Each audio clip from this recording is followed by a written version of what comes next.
Okay, good morning, good afternoon, good evening.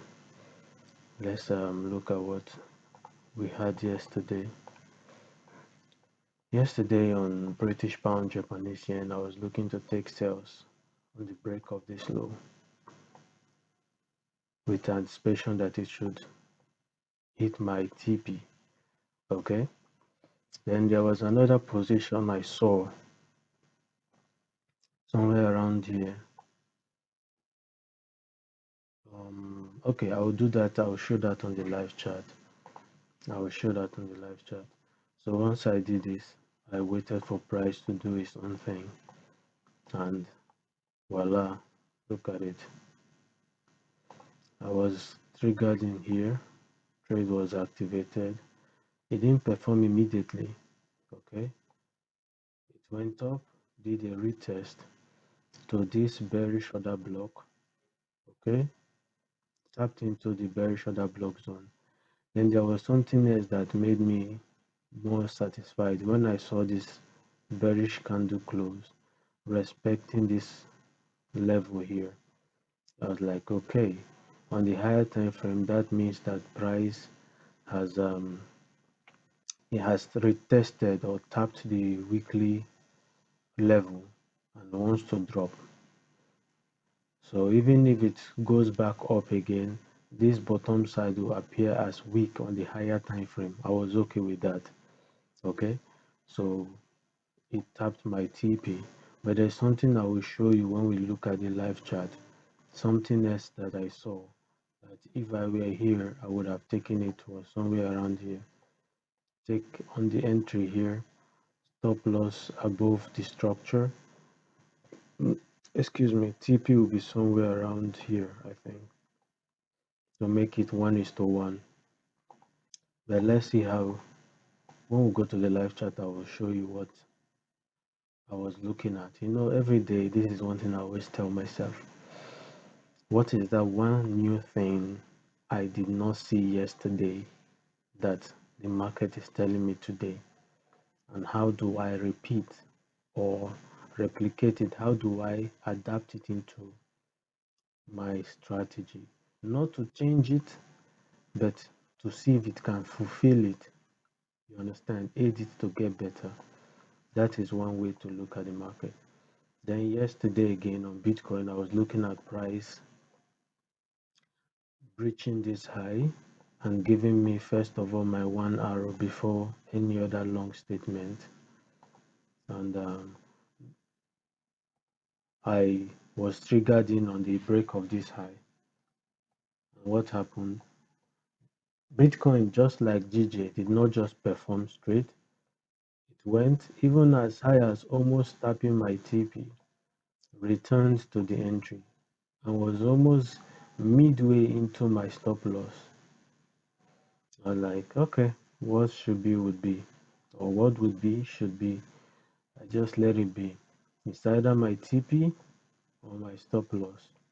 I'm no longer attached to the trade because first of all, I trade what I know I'm willing to lose. So why am I attached to 1% of my total equity? So I let it be. If it goes up to hit my TP, good. If it comes down to hit my stop loss, then something would certainly be wrong because everything is in check. So voila, price eventually hit my TP, smashed it before turning bearish. Same thing happened on gold, but I've not done the structure for that. So looking at GJ, this is exactly what I was talking about. Let's take a good look at this. This was where my trade was activated. Stop loss was here, and TP was smashed somewhere around here, I think. Okay, yep, exactly, somewhere there.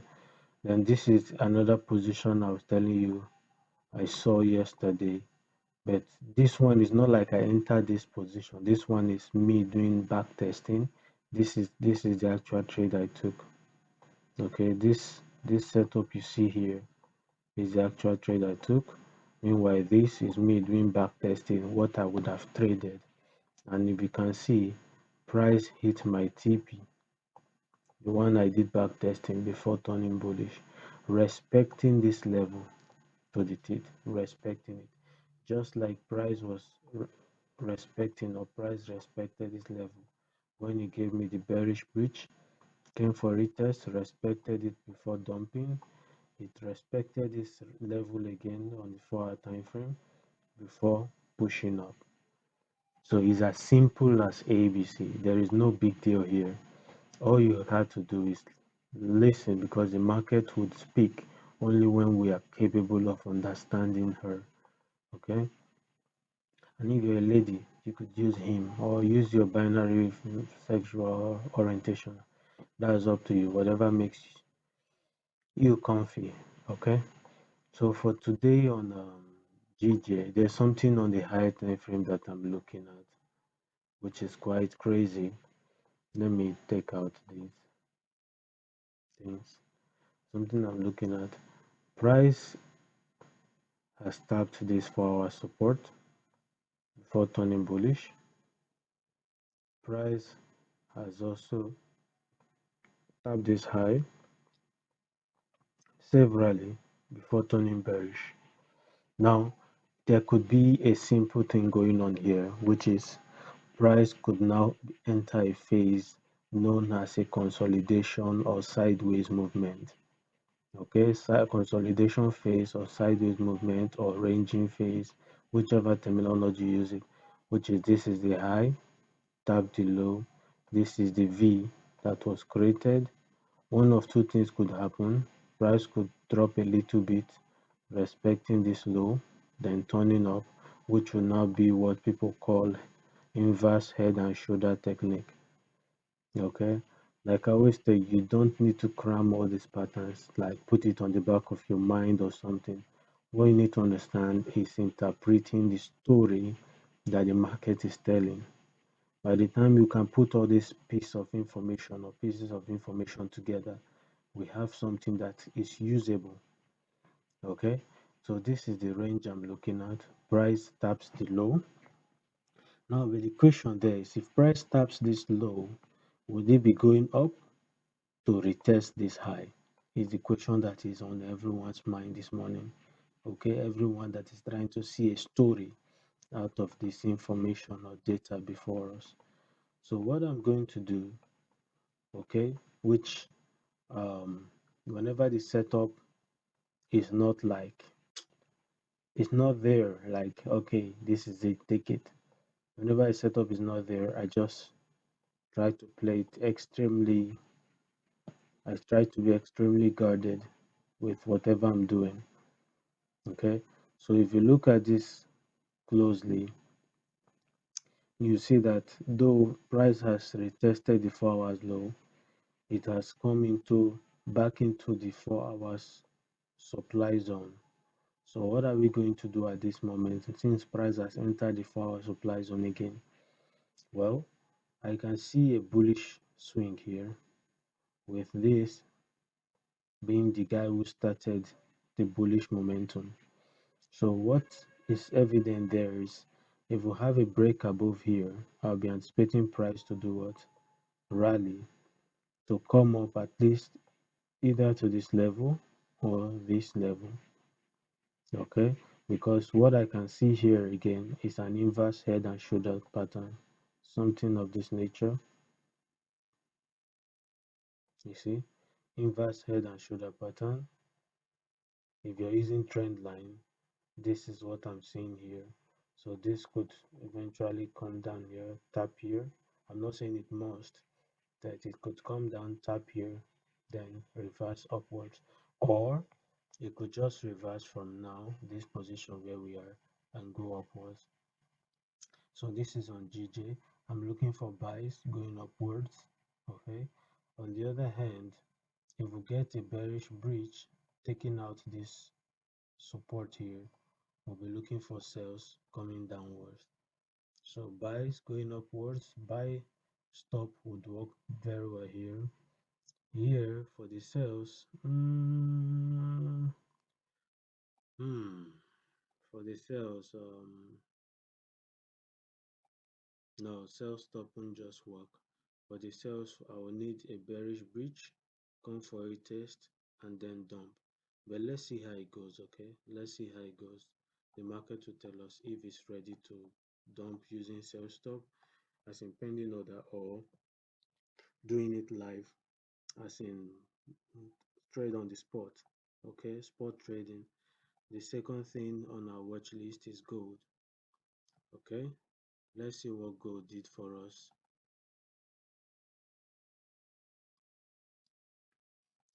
For gold, the same thing occurred.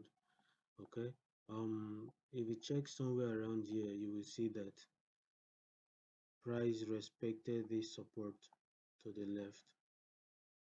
Okay, implying that after price respected the support, I was looking at taking sales coming down, but once price respected the support, I just realized that there was nothing I could do again. So that now brought me to the idea of taking buys, which is not something that if you're new, you should just jump into taking all this type of trades, because it requires a lot of understanding of the story, and the story was what I interpreted to get me to taking the buys. What did I see? This is where, let me do this so that it will be clearer. I will show you something that is just going to work like magic. You see, where my stop loss is meant to be is around there my entry for buys are meant to be, which is why you hear some people say they are hedging their trade, whereby this one, where this one is being, where this one gets taken out is where the buy trade will be activated. But it doesn't work in all scenarios. It worked in this scenario yesterday because this is the bearish momentum for sellers. Okay.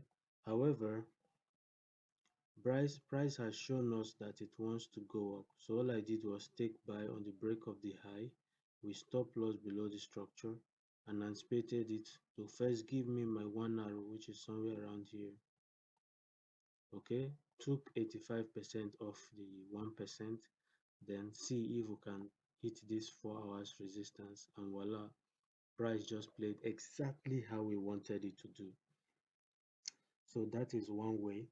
Another way would have been wait for price to come up here, but this one now you will want to take buy on the break of this high with stop loss below the 30 minutes candle, because by the time price breaks the high, this, I'm just showing so many different ways we could take these buys.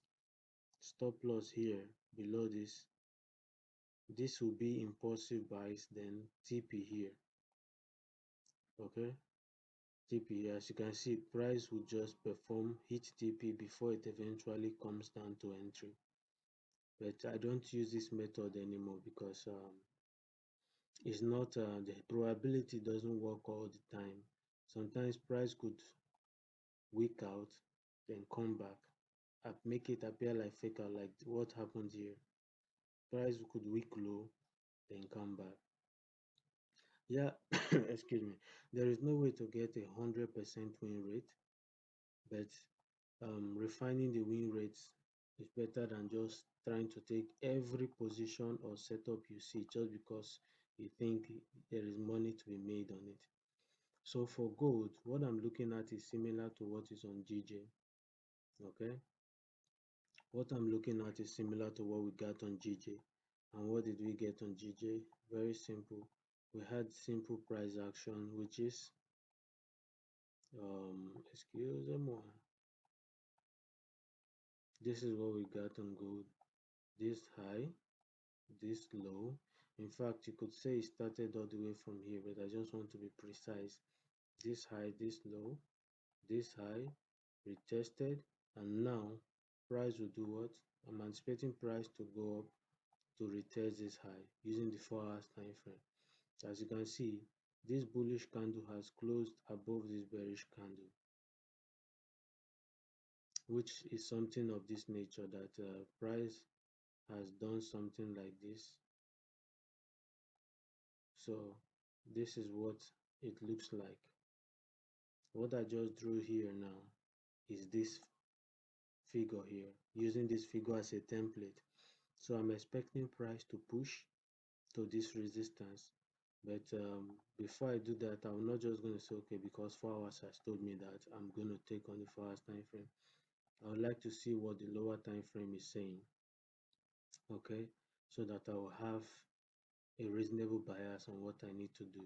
And as you can see, this looks good, okay, this looks good for a buy. So that is on gold. The last but not the least is Bitcoin. Okay, for Bitcoin performed beautifully, hit my TP. What I'm looking at now on Bitcoin is very simple. I'll be looking to take buys above here, this zone, take buys going up, okay? Or if I see a potential setup to take sales, but I'm not going to touch anything on sales until we come below here.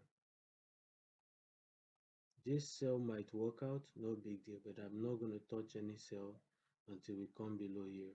And I'm be looking to take buys above this level here. So this is what I'm looking at on Bitcoin. Okay. If you got any question, don't forget to ask. Yeah, I'm coming. I will attend to your questions. The last but not the least is do well to subscribe, hit that notification button, both of them somewhere down here, comment and like. That is all I got for you this morning. Okay, peace.